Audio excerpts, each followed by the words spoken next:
Welcome back to the Scottish Man Teaching English. I've got my new Logitech Brio camera.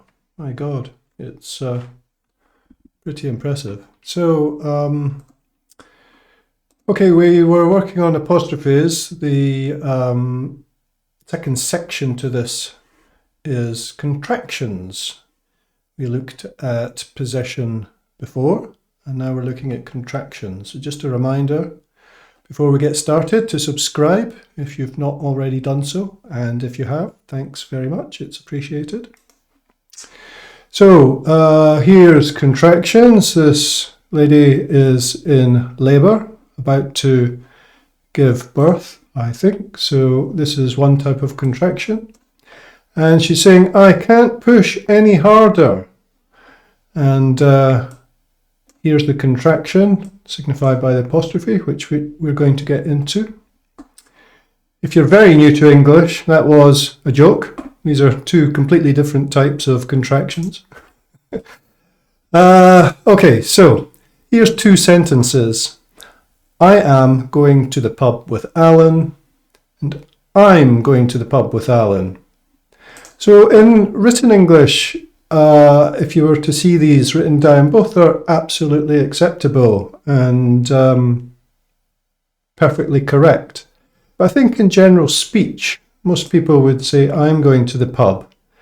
So for instance, if my friend Chris or Paul said to me, what are you doing tonight? I wouldn't say, I am going to the pub with Alan. It's a bit stuttery. It's a bit more long-winded. I'd say, I'm going to the pub with Alan. So here there's lots of contractions. In fact, there's lots more than this, but I've chosen a few just for us to go through and explain what's happening. So we just start at the top. We have cannot becomes can't. And what we've done is we've gotten rid of a couple of letters. Whoops, we've only gotten rid of one N. Gotten rid of one N and the O. I'm getting a new pointing device in the next few weeks. It'll make this whole experience a little bit better. But we've gotten rid of some letters and we've put the two words together, and the resultant single word is contracted. So we call it a contraction. But to signify that we did that, we have to put in an apostrophe. So when you read this, or when you see this, you know that there's missing letters. You know that can't is standing for two words, and it's just a case of learning it's cannot. So the other thing to note is some of the words might not sound like you would expect them. So did not is didn't. Do not is don't. Have not is haven't. He is, he's. He will, he'll. I am, I'm.